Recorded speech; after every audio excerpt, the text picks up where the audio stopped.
A primavera está a chegar e com ela novos ritmos de leitura. Leia artigos de opinião e receba acesso antecipado a todos os episódios Podcast Plus. Acompanhe a atualidade ao minuto. Assine hoje o Observador com até 58% de desconto e habilite-se a ganhar uma tote bag e um voucher da Livraria Almedina. Tudo em observador.pt. 3 horas.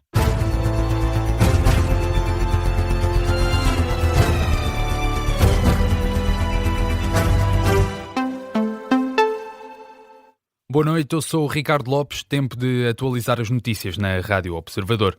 Donald Trump referiu-se ao Estreito de Hormuz como o Estreito de Trump e garante que o Irão quer desesperadamente chegar a um acordo. Declarações do presidente norte-americano num comício em Miami. No discurso, Trump referiu-se à NATO para dizer que a organização não ajuda os Estados Unidos.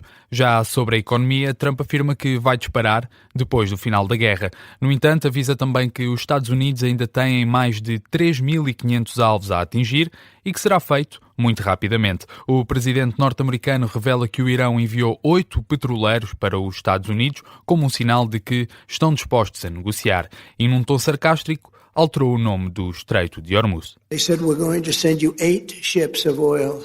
And then they actually said we're going to add an extra 2. O Irão disse-nos que ia enviar 8 petroleiros e depois eles disseram que iam adicionar mais 2 e passámos a ter 10 petroleiros. E apenas aí é que as pessoas perceberam que estávamos mesmo a negociar. E estamos a negociar. Mas eles têm de abrir. Eles têm de abrir o Estreito de Trump. Quer dizer, o Estreito de Hormuz. Peço desculpa, que erro terrível. As fake news vão dizer que eu errei, mas eu não erro. Comigo não há acidentes. The fake news will say he accidentally said no. There's no accidents with me, not too many. Donald Trump disse também que as relações entre a Arábia Saudita e Israel vão ter de ser restauradas depois da guerra. O analista em política internacional Bernardo Valente entende que o Irão tem o conflito e os Estados Unidos na mão com este bloqueio ao Estreito de Hormuz. No Gabinete de Guerra desta sexta-feira, Bernardo Valente debruçou-se sobre as declarações de Marco Rubio, que disse hoje que as negociações vão durar semanas e não meses. Entende Bernardo Valente que essas declarações demonstraram que os objetivos da administração Trump mudaram. Temos esta sequência de declarações de Marco Rubio hoje e todas elas bastante fortes e interessantes para aquilo que será o desenrolar do conflito, mas percebemos também que o objetivo neste momento da administração norte-americana é abrir o Estreito de Hormuz. Portanto, o objetivo hoje é um objetivo que não existia quando a intervenção dos Estados Unidos começou. E o Irão percebeu que, através do Estreito de Hormuz e da disrupção que causa no mercado internacional, através do bloqueio do Estreito de Hormuz, tem os Estados Unidos na mão e tem também a duração do conflito na mão. A análise do especialista em política internacional Bernardo Valente no Gabinete de Guerra desta sexta-feira. Na política nacional, o Congresso do Partido Socialista começou com críticas ao governo e diretamente a Luís Montenegro. José Luís Carneiro avisa o Primeiro-Ministro que se o PS for excluído do acordo para o Tribunal Constitucional, a relação entre os dois partidos vai mudar. Na intervenção de abertura do Congresso do Partido Socialista, que acontece este fim de semana em Viseu, José Luís Carneiro falou sobretudo para Luís Montenegro, deixou avisos sobre o caminho que o Primeiro-Ministro quer escolher, mas também Carlos Pedro deixou alguns recados internos. 8 meses depois de assumir a liderança do partido, com feridas das últimas legislativas e uma semana após ver essa liderança reforçada, José Luís Carneiro quis deixar uma mensagem para fora.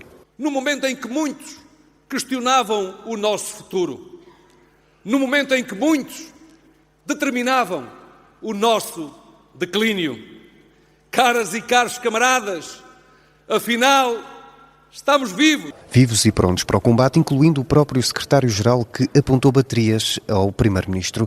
A Luís Montenegro volta a pedir que escolha entre o PS e o Chega. Cabe ao Governo decidir se quer a via da moderação, em que poderá contar com o PS, ou se prefere capitular perante a demagogia e o populismo.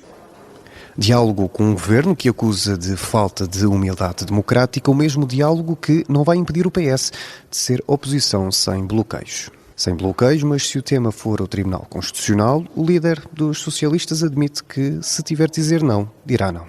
Há linhas que não se negociam. A Constituição não se relativiza. A democracia não se instrumentaliza. Se tentarem desfigurar os equilíbrios do nosso sistema democrático, começando por tentar desequilibrar o Tribunal Constitucional, ouvirão da nossa parte um rotundo não. Não podem ofender esses valores fundamentais. Dentro do partido há quem esteja desconfortável com a ideia de que o PS é um parceiro do Executivo, apontam alguma indecisão nas opções de José Luís Carneiro e o tema até vai ter direito a uma moção setorial neste Congresso. Sem se colar ao Governo, o líder do PS manda uma mensagem também para dentro do partido. Um partido que quer governar o país tem de começar por saber unir-se a si próprio. Quem quer unir lá fora tem que saber começar por manter-se unido cá dentro. No arranque deste Congresso, Carneiro falou de habitação, saúde e política externa, com foco na guerra no Irão. O socialista apontou o dedo às medidas insuficientes do Governo. O Governo tem o dever de agir e não, como fez ainda hoje, agir de forma incompleta e insuficiente para responder ao aumento do custo de vida. José Luís Carneiro, no arranque deste Congresso número 25 do PS, em Viseu, terra onde os socialistas venceram pela primeira vez nas últimas eleições autárquicas. Trabalho do jornalista Carlos Pedro, com os destaques do discurso da abertura de José Luís Carneiro no Congresso do PS. O Observador tem uma vasta equipa a acompanhar o Congresso Socialista. Este sábado os trabalhos retomam às 10 da manhã. Em Leiria, depois do período das tempestades, o Ministro da Educação diz que é tempo de aprender a lidar com a adversidade. Fernando Alexandre admitiu que nenhum país está preparado para uma coisa que nunca aconteceu, numa referência às tempestades que afetaram Portugal no início do ano. No entanto, o Ministro diz que é preciso desenvolver competências para lidar com a adversidade, não só com a questão das cheias, mas também com outras catástrofes, como os incêndios ou os sismos. Diz que é preciso preparar os cidadãos, mas sublinha que, para tal, é necessário que o Estado crie condições para que isso aconteça. E o autarca de Leiria pede ao IPMA para analisar as previsões que fez antes da Depressão Christine, com o objetivo de melhorar os modelos de previsão. É um pedido do próprio presidente da Câmara Municipal de Leiria. Gonçalo Lopes diz que toda a gente se recorda dos avisos do IPMA nos dias 26 e 27 de janeiro, quando anunciaram a tempestade. O autarca lembra também que os modelos que o IPMA utilizou apontavam para a entrada da tempestade entre Mira e a zona da Figueira da Foz. No entanto, havia a correr na internet modelos feitos essencialmente por outros especialistas, jovens cientistas, que acertaram no exato sítio onde a tempestade ia entrar. Perante esta situação, o autarca de Leiria diz que o IPMA tem de fazer um balanço daquilo que aconteceu, sublinha que é preciso um instituto mais capaz, com mais informação, mais estações, mais imagens, mais valorização e também mais participação científica para encontrar modelos de prevenção mais ajustados. Foi isto o que disse Gonçalo Lopes. O autarca recorda que uma previsão mais precisa ajuda ao pré-posicionamento dos meios. No desporto, Roberto Martínez diz que o jogo frente ao México é um ótimo desafio de preparação para o Mundial.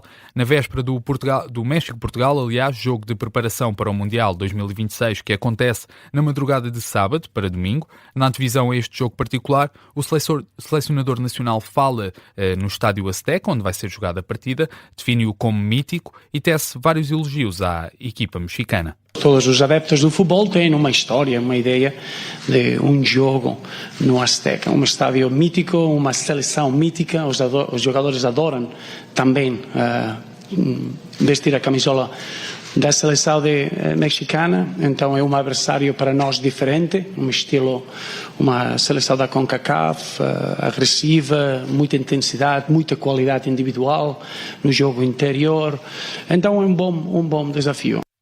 Declarações do selecionador nacional, que falou ainda da chamada à última hora de Paulinho. O selecionador destaca o bom momento do avançado e deixou em aberto uma eventual chamada ao Campeonato do Mundo. A seleção nacional joga esta madrugada de sábado para domingo contra a seleção mexicana. O jogo acontece no México. É um jogo que pode acompanhar aqui na Rádio Observador. A emissão especial começa à 00:30 na madrugada de sábado para domingo. É esta a notícia de fecho do Jornal das 3 da manhã. Eu regresso daqui a meia hora para atualizar a informação. Está com a Rádio Observador e está muito bem.